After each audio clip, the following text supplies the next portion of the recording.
Hello learners, आज हम करने वाले हैं chapter number 1 section 1 and 2 cover करने वाले हैं आज की वीडियो में। ये लेक्चर नंबर हमारा 3 रहेगा।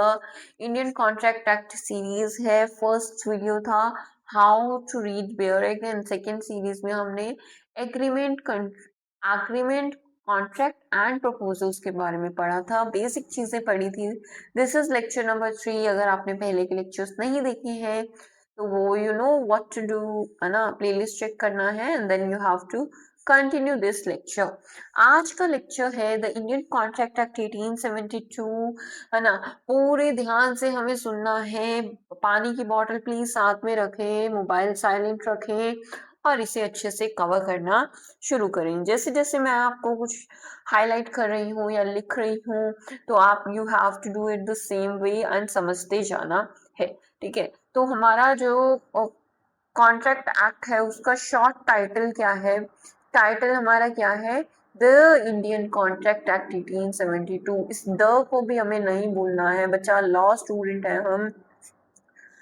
जो ये जो आर्टिकल्स हैं या बेसिक चीजें भी हैं, मॉडल्स जो हैं, वो चीज भी बहुत ज्यादा इशू करती है हमारे लॉ में। सो वो चीज को बहुत ज्यादा हमें ध्यान रखना है, ठीक है। कुछ भी ऐसी प्रॉब्लम्स हमें नहीं आने देनी है। So let's move to our next part. तो दो को भी ध्यान रखना है। अरेंजमेंट ऑफ सेक्शंस की बात की गई है। सेक्शंस यहाँ पे आपको वर्टिकली दिखेंगे, प्रियम्बल मिलेगा। मतलब प्रियम्बल का मीन्स क्या होता है कि ऑब्जेक्टिव्स क्या होते हैं, कि इस एक्ट को बनाने के पीछे का मकसद क्या है ना, पर्पस क्या है, पर्पस ऑफ योर लाइफ। वही चीज है यहाँ पे भी कि पर्पस क्या है। इसके बाद प्रिलिमिनरी आता है, short title, extend, commencement, saving, ये सब चीजें आती हैं एंड इंटरप्रिटेशन क्लोज। आज हम प्रिलिमिनरी सेक्शन जो है वो कवर करने वाले हैं, सेक्शन 1 एंड 2। उसके बाद के चैप्टर्स हम नेक्स्ट वीडियोस में कवर करेंगे। इतनी सी बात आई होप आपको क्लियर है। सो ये मैं स्किप कर रही हूँ, है ना। सेक्शंस देखो बहुत सारे हैं पढ़ने के लिए, पर हम क्या है बहुत आराम से पढ़ने वाले हैं। तो कल मैंने आपको वीडियो में इतनी सी बात बताई थी कि this is our short title, right.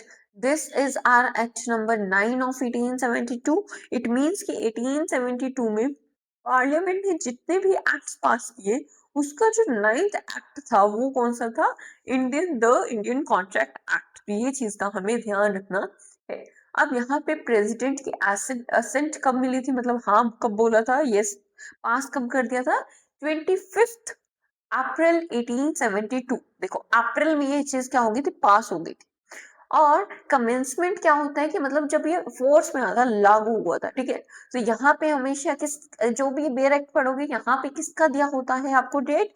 Presidents की एसेट, प्रेसिडेंट असेंट का दिया होता है, राइट। प्रियम्बल जो है वो क्या है? इट मींस डिफाइन करता है क्या ऑब्जेक्टिव है। तो whereas it is explicit to define and amend certain parts of the law relating to contracts। तो कॉन्ट्रैक्ट से रिलेटेड कुछ पार्ट्स डिफाइन किया गया है और सर्टेन पार्ट्स को अमेंड भी किया गया है इसमें, इस एक्ट में, ठीक है। लास्ट वीडियो में हमने एग्रीमेंट, कॉन्ट्रैक्ट एंड प्रपोजल पढ़ा था। अगर आपके इस चीज के बेसिक्स क्लियर नहीं है तो you have to watch that video first and then come to this video. सबसे पहले आज हम सेक्शन नंबर 1 कर रहे हैं। फोकस हमारा क्या है? शॉर्ट टाइटल, इन सब चीजों पे रहना चाहिए। तो सेक्शन नंबर 1 है शॉर्ट टाइटल।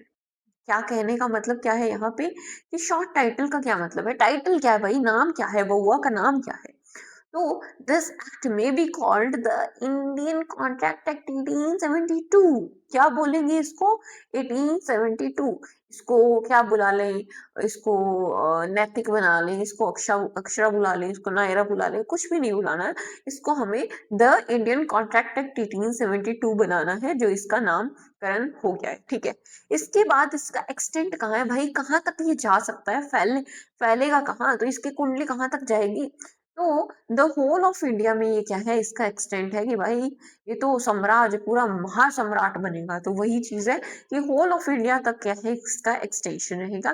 कमेंसमेंट का क्या बात होती है कि मतलब ये क्या है, कमेंस कब हुआ, ये फोर्स में कब आया, कब इसको क्या है माना गया कि भाई आ गया, मतलब इसका अधिकार हो गया। मतलब यहाँ पे आप ये समझो कि इसका क्या बोलते हैं, सिंहासन पे बैठ जाते हैं ना, क्या बोलते हैं उसे, क्राउन सेरेमनी मतलब समझ लीजिए क्या होता है। तो 1 सितंबर 1872 को क्या हुआ, 1 सितंबर 1872 में क्या हुआ, इसका कमेंसमेंट हुआ। तो ये हमें याद रखना है। देखो अप्रैल में एसेंट मिल गई, कमेंसमेंट कब हुआ, सितंबर में। तो आपको ये चीज ध्यान रखनी है। नेक्स्ट हमारे पास क्या है, ये अच्छे से लिखा नहीं गया है, रबिंग दिस, है ना, ठीक है, रब कर देते, ओके। सो ये आपको जो पीडीएफ है ये प्रॉपर से अच्छे से लिखा हुआ है ना, ये आपको डिस्क्रिप्शन में मिल जाएगी। Otherwise you have to drop your email ID in the comment section, तब आपको ये जो है प्लेलिस्ट, सॉरी पीडीएफ मिल जाएगा, ठीक है, पीडीएफ पीपीटी जो भी है मिल जाएगा। Now savings क्या है, nothing herein contained shall affect the provisions of any statute, act or regulations are not hereby expressly repealed, nor any uses or custom of trade, nor any incident of any contract not inconsistent with the provisions of this act। कहने का मतलब है जो भी इस act में लिखा गया है। सेविंग का मतलब क्या होता है कि भाई जो इस एक्ट में लिखा है जरूरी नहीं है, अब उसके उसके अलावा कुछ अगर कोई अलग स्पेसिफिक एक्ट है, कोई प्रोविजंस है जो इसके साथ अनकंसिस्टेंट है, तो वो चीज क्या है, उससे कोई फर्क नहीं पड़ेगा, ठीक है। Not here bye expressly repealed, जब तक उसे एक्सप्रेसली रिपील्ड नहीं किया जाता तब तक इसका कोई उस पर प्रभाव नहीं पड़ेगा। इतनी सी बात सेविंग्स आ जाती है, समझ आया। आगे आ गया हमारे पास second section, section 2।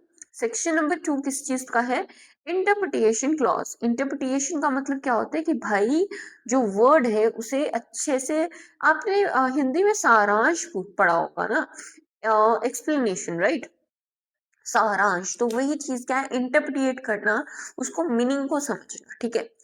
In this act, the following words and expressions are used in the following senses। ये जो इस एक्ट में वर्ड्स एंड एक्सप्रेशंस को इन फॉलोइंग सेंसेस में यूज किया गया है, अनलेस अनलेस जब तक a contrary intention appears from the context, जब तक कोई कॉन्ट्री मतलब कुछ उसके विरोधाभास इंटेंशन नहीं मिल जाता है कॉन्टेक्स्ट के थ्रू, ठीक है। तो वही चीज है। अब समझ आया, इतनी सी बात, इतनी सी बात समझ आ गई है, आ गई, आ गई, आ गई, आ गई, ओके, वेरी गुड। अब नेक्स्ट हम पढ़ने वाले हैं। देखो इंटरप्रिटेशन क्लोज में ना आपको डेफिनेशंस दी जाएंगी बहुत ज्यादा। जो ये ए बी ये दिख रहा है ना आपको, ए, है ना, ऐसे आगे भी मिलेंगे, B C D E F G H I J, J तक, राइट। इसे क्या बोलते हैं, सब क्लॉज बोलते हैं। क्या बोलते हैं, सब क्लॉज। क्या बोलोगे, सब क्लॉज। एक बार और बोलो, सब क्लॉज। क्या बोलोगे इसको, सब क्लॉज, सब क्लॉज बोलोगे, ठीक है। तो अगर आपको बताना है कि ए इसकी बात करनी है तो कैसे करोगे, section 2 sub clause A of Indian contract act 1872, ठीक है, समझ जाओगे। हाँ, ये चीजें नहीं बताता है कोई, क्या करें, बहुत प्रॉब्लम आती है फिर बाद में। तो ये चीज आई होप आपको समझ आ गई है। अब हम देखते हैं बाकी चीजें, बाकी बहुत इंपॉर्टेंट चीजें। तो सबसे पहले हमें ये देखना है कि कौन से जो क्या है, मतलब कौन से वर्ड्स को यहाँ पे डिफाइन किया गया है। लेट्स सी, है ना। सो प्रपोजल, फर्स्ट वर्ड हमारे पास है प्रपोजल।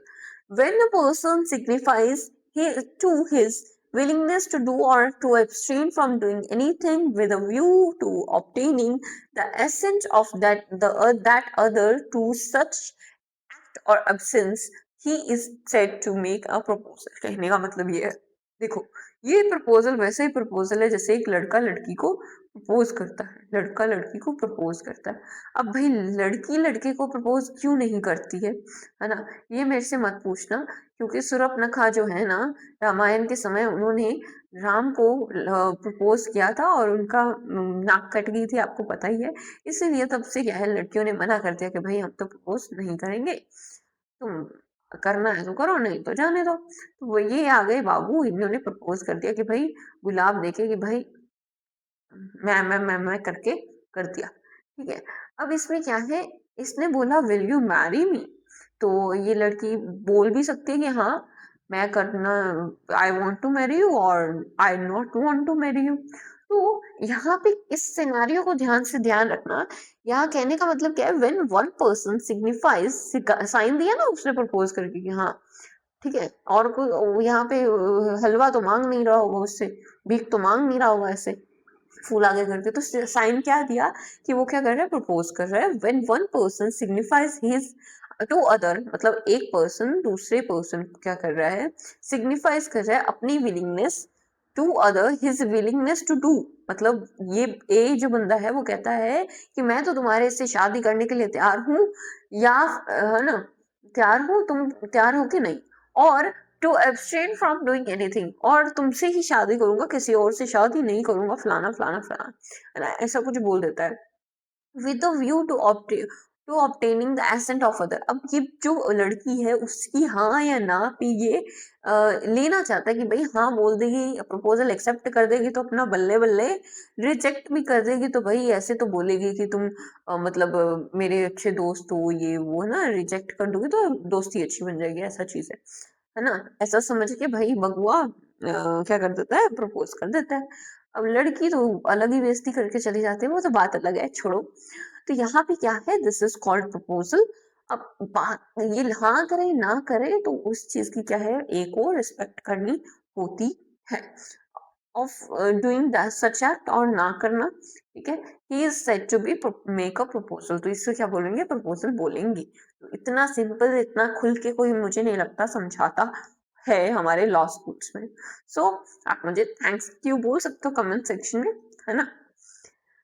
सो आगे हम क्या है देख रहे हैं, क्या देख रहे हैं भाई, एक एयरटेल का हमारे पास एसएमएस आया है, उसमें है ना, डिस्ट्रैक्ट होने से अच्छा हम पढ़ा ही लें।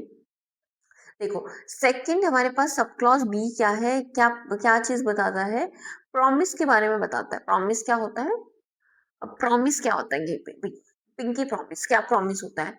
सेक्शन 2 सब क्लॉज बी हमें बताता है, when the person to whom the proposal is made signifies his assent thereto, the proposal is said to be accepted. A proposal when accepted becomes a promise. इतनी बड़ी line, simple सी बात है। अभी proposal पढ़ के आए हैं ना, जब वो भाई एक्सेप्ट हो जाए, है ना, जब वो एक्सेप्ट हो जाए तो क्या बन जाता है, प्रॉमिस बन जाता है। लड़की ने हाँ बोल दी, वो क्या बन गया, प्रॉमिस बन गया कि भाई मैं तुम्हें शादी करूंगा।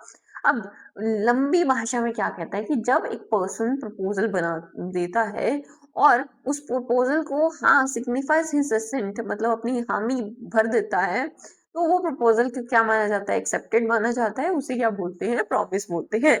और सिंपली चीज है कि proposal when accepted becomes promise. तो हमने अभी तक क्या पढ़ा, प्रपोजल पढ़ा और प्रॉमिस पढ़ा, ठीक है। आगे चलते हैं, आगे चलते हैं, क्या है, प्रॉमिसी।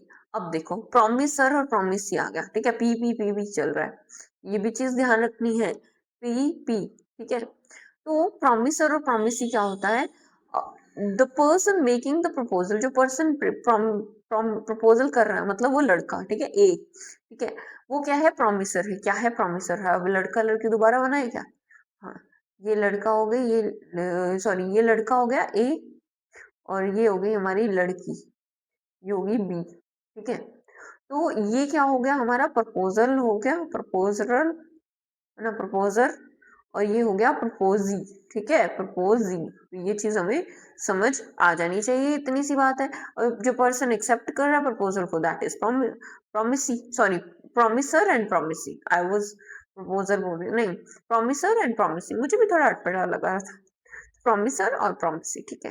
देखो ये लैंग्वेज ना एक बार आप स्टार्टिंग में पढ़ोगे तभी डिफिकल्ट लगेगी, बाद में नहीं लगेगी। नाउ सब क्लॉज डी क्या कहता है, व्हेन एट द डिजायर, किसके बारे में करेगा, कंसिडरेशन ऑफ प्रॉमिस के बारे में बात करेगा, कंसिडरेशन।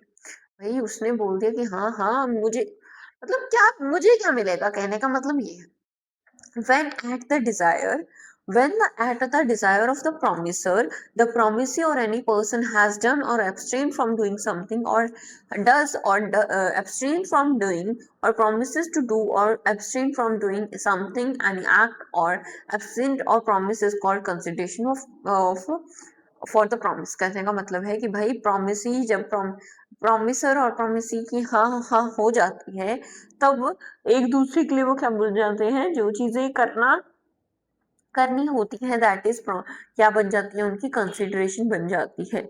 मतलब प्रॉमिसर के लिए कंसिडरेशन है कि भाई प्रॉमिसी शादी कर लेगी उससे, और प्रॉमिसी के लिए कंसिडरेशन है कि प्रॉमिसर शादी कर लेगा उससे, that is called as consideration for the promise. ठीक है, इतनी सी बात समझ आई। तो ये भी हमारे पास क्या आ गया, सी आ गया। ठीक है, तो पी ये याद रखना है, ट्रिक बताऊंगी, रुक जाओ। पी आगे का अलग से आएगा, तो कंसिडरेशन हमें समझ आ गया। Next is agreement. ये तो हमने लास्ट वीडियो में अच्छे से कवर किया था, एक बार और सुन लो। Every promise and set of promising forming the consideration for each other is called an agreement. मतलब प्रॉमिस हो या फिर प्रोमिस का सेट हो, है ना, प्रोमिस का सेट हो, दोनों को, है ना, इसके साथ के कंसिडरेशन आ जाए तो वो क्या बन जाएगा, एग्रीमेंट बन जाएगा। ठीक है, ये जो मैं डायग्राम बना रही हूँ ना, ये आपके अच्छे लगने के लिए नहीं बना रही हूँ, आपके नोट्स में लिखने लायक बना रही हूँ। ठीक है, ये चीज को थोड़ा सा बना लीजिए। ठीक है, हाँ, मैं भी सुंदर सुंदर बना रही हूँ ताकि आपको पीडीएफ प्रोवाइड कर सकूँ। अब ये चीज क्या है, एग्रीमेंट बन जाता है। तो हमें ये ध्यान रखना है कि कंसिडरेशन पढ़ लिया, उसके बाद क्या पढ़ा था, एग्रीमेंट पढ़ा था। ये ट्रिक के लिए लिख रही हूँ मैं साइड में, हाँ, भूल मत जाना। नेक्स्ट क्या है, ओके, सो यहाँ पे क्या है, promises which form the consideration or part of the consideration for each other is are called reciprocal promises. Oh my god, तो यहाँ पे क्या है, हमने क्या पढ़ लिया अभी तक, देखो, प्रपोजल पढ़ लिया, प्रॉमिस पढ़ लिया, प्रपोजल प्रॉमिसर प्रॉमिसी पढ़ लिया, देन हमने कंसिडरेशन पढ़ लिया, देन हमने एग्रीमेंट पढ़ लिया। अब बारी आती है रेसिप्रोकल प्रोमिसेस की। रेसिप्रोकल प्रोमिसेस क्या होते हैं, प्रोमिसेस विच फॉर्म कंसिडरेशन और part of consideration for each other, है ना। ऐसे प्रोमिसेस की जो मतलब फॉर एग्जांपल, प्रॉमिसर ने प्रॉमिसी से बोला कि मैं तुमसे शादी करूंगा, तो वो दोनों एक दूसरे से शादी कर लेंगे, वो एक दूसरे के लिए क्या है, रेसिप्रोकल प्रोमिसेस है। ठीक है, तो that is reciprocal promises are, रख सकते हो यहाँ पे। ठीक है, तो PPP CAR, ये चीज ध्यान रखनी। आगे के हमारे पास कुछ सब क्लॉजेस हैं, लेट्स सी। नेक्स्ट में हमारे पास आ जाएगा वॉइड। वॉइड क्या होता है, अब देखो, एक एग्रीमेंट, अगर हम एग्रीमेंट पढ़ा था ना लास्ट वीडियो में, मैंने आपको बताया था एग्रीमेंट के साथ अगर हम क्या कर ले, इन्फोर्स्ड बाय लॉ कर लें, कि उसे कानूनी से हम इन्फोर्स करवा पाए, तो वो क्या बन जाता है, कॉन्ट्रैक्ट बन जाता है। इतनी सी बात बताई थी। अब ये वॉइड कॉन्ट्रैक्ट क्या, एग्रीमेंट क्या होता है, वॉइड एग्रीमेंट ऐसा होता है कि जो एग्रीमेंट के स्टेज पे ही, ये एग्रीमेंट पढ़ा ना अभी अपने, एग्रीमेंट के स्टेज पे ही वॉइड हो जाए। An agreement not enforced by law is said to be void, और void हो जाए, बता दिया। void क्या होता है ये नहीं बताया, तो देखो void को लिख लीजिए, zero in the eyes of law, this is void, है ना। तो कभी डरिए मत, आपकी बेयरक्ट ऐसी रंग बिरंगी दिख रही है तो ठीक है, इट मीन्स आपने इस पे में काम किया है। और बेयरक्ट बहुत सस्ती आती है, ज्यादा महंगी नहीं आती है, और आपके लिए ही है, तो इसे यूज करें अच्छे से। डोंट बी पैनिक कि हाँ नहीं नहीं बेयरक्ट खराब हो जाएगी, कोई बात नहीं, और ले आएंगे, बहुत पैसा मिलेगा हमें। तो ये चीज क्या है, वॉइड पे हमें याद रखना है। तो वी हमारा क्या रह जाएगा यहाँ पे, हमारा एक ट्रिक के लिए अलग से रहेगा। नेक्स्ट क्या है हमारे पास, एन एग्रीमेंट इन, अब देखो इसका उल्टा, an agreement enforceable by law क्या हो जाएगा, कॉन्ट्रैक्ट हो जाएगा। तो नेक्स्ट हमारे पास क्या है, कॉन्ट्रैक्ट है, क्या है, 2H क्या है, कॉन्ट्रैक्ट है, बहुत बार पूछा जाता है। टू सब क्लॉज H क्या है, कॉन्ट्रैक्ट है। ठीक है, तो ये चीज हमें ध्यान रखनी होती है। तो VC या VC। नेक्स्ट हमारे पास क्या आ जाता है, वॉइडेबल कॉन्ट्रैक्ट। वॉइडेबल कॉन्ट्रैक्ट क्या होते हैं, an agreement which is enforceable by law at the option of one or more parties thereto, but not at the option of other or others, is called as a voidable contract। कहने का मतलब ये है कि कैसा agreement जो क्या है इन्फोर्सिबल बाय लॉ है, मतलब एग्रीमेंट इन्फोर्सिबल बाय लॉ का मतलब कॉन्ट्रैक्ट बन गया, लेकिन वो क्या है, एग्रीमेंट क्या है, इन्फोर्सिबल बाय लॉ तब है कि एक पार्टी या फिर एक से ज्यादा पार्टीज हैं, वो इन्फोर्सिबल करवाना चाहती है, ऑप्शन है उन पार्टीज के पास, तो वो क्या होते हैं, वॉइडेबल कॉन्ट्रैक्ट होते हैं। लेकिन कोई और आके उससे अंदर उनका किसी और का ओपिनियन नहीं चलेगा, तो that is called as voidable contract, है ना। Voidable contract. इतनी सी बात आई होप आपको समझ आ गई है। तो वॉइडेबल कॉन्ट्रैक्ट को हम वीसी लिख लेते हैं, ठीक है। नेक्स्ट हमारा जो लास्ट रह गया है, लास्ट क्या है ना, सेक्शन 2 सब क्लॉज जे जो है वो देखते हैं। तो अब क्या है, a contract which ceases to be enforceable by law becomes void. कहने का मतलब क्या है, ये तो हमने पढ़ा था वॉइडेबल एग्रीमेंट, यहाँ पे हम वॉइडेबल कॉन्ट्रैक्ट पढ़ेंगे, ठीक है। वॉइडेबल कॉन्ट्रैक्ट, वॉइड कॉन्ट्रैक्ट पढ़ेंगे। तो वॉइड कॉन्ट्रैक्ट क्या होता है, a contract which ceases to be enforceable by law becomes void when ceases to be enforceable. कहने का मतलब ये है कि भाई एक कॉन्ट्रैक्ट जब क्या है इन्फोर्सिबल होता है बाय लॉ, तो वो क्या हो जाता है, कॉन्ट्रैक्ट हो जाता है, ठीक है। लेकिन जब ये इन्फोर्सिबल बाय लॉ हट जाएगा, तब वो क्या है, एग्रीमेंट नहीं बन जाएगा, वो कॉन्ट्रैक्ट तो था ही, एक पेपर है, उसको आपने कचुम्बर कर दिया, अब उसे खोल दिया, तो वो जो दाग होते हैं, जो उसकी लाइंस आ जाती हैं, क्या वो मिट जाएंगी? नहीं। वैसे ही जो एग्रीमेंट कॉन्ट्रैक्ट बन चुका है वो दोबारा एग्रीमेंट नहीं बनेगा, वो क्या है, एक क्या बन जाएगा, वॉइड कॉन्ट्रैक्ट बन जाएगा। क्या बन जाएगा? Void contract. इस बात का हमें ध्यान रखना है। आई होप इतनी सी बात आपको समझ आ रही है। So adding on to our basic content, ये जो है ट्रिक टू लर्न हमारा सेक्शन 2 सब क्लॉज, जो हमारे सब सेक्शंस ए टू जे हैं, वो कैसे याद कर सकते हो आप। आपको मैंने जब पढ़ाया था तब आपको मैंने बताया था कि पीपीपी है ना, पीपीपी तो हमें याद है प्रपोजल और प्रॉमिस एंड प्रपोजल, प्रॉमिस और promisee, consideration, agreement, reciprocal promises, void agreement, contract, voidable contract, void contract, right. ये चीजें याद है तो हमें कैसे याद करना है, इसकी फर्स्ट इनिशियल से याद करना है। पीपीपी है ना, एबीसी पीपीपी, डीईएफ सीएआर और जीएचआईजे वीसी वीसी वीसी। तो ये हमें क्या है, ट्रिक मिल जाती है याद करने के लिए इसे, ठीक है। तो मैं इसे अलग से लिखती हूँ ताकि थोड़ा, और जब आप पीडीएफ ये पीपीटी देखें, पीडीएफ देखें, तो आपको इशू ना आए। तो ए प्लस इन्फोर्सिबल बाय लॉ है ना, ये जब हट जाएगा तब ये जो कॉन्ट्रैक्ट है वो क्या बन जाएगा, वॉइडेबल कॉन्ट्रैक्ट बन जाएगा। तो इस चीज का हमें ध्यान रखना है, वॉइड कॉन्ट्रैक्ट बन जाएगा। तो आई होप आपको बहुत बहुत अच्छे से समझ आ गया है। मेरे सब्सक्राइबर्स का कुछ डिमांड था कि आप थोड़ा धीरे धीरे पढ़ाएं, है ना। प्रीवियस जो कॉन्स्टिट्यूशन मैंने लेक्चर सीरीज लिया था, so that's why I am making contract sure कि मैं कॉन्ट्रैक्ट को बहुत धीरे से, बहुत आराम से, ज्यादा लेक्चर्स लेने भी पड़े तब भी मैं आराम से ही इसे पढ़ाऊं। सो ये चीज हमें अच्छे से समझ आ गई है। आगे तो हम भूल जाएं तो ये याद रहेगा। सो आज के लेक्चर में हमने बहुत कुछ सीखा, बहुत कुछ सीखा और लर्न बाय हर्ट किया बहुत अच्छे से, है ना। हमने बहुत कुछ सीखा, अभी तक हमने ये सब चीजें सीख ली हैं और बहुत अच्छी जर्नी आगे भी रहेगी हमारे साथ। सो सब्सक्राइब करें चैनल को और थैंक्स फॉर योर पेशेंस। आज जय हिंद जय भारत कॉन्ट्रैक्ट अच्छे से हमने पढ़ लिया, ये ओके, जय हिंद।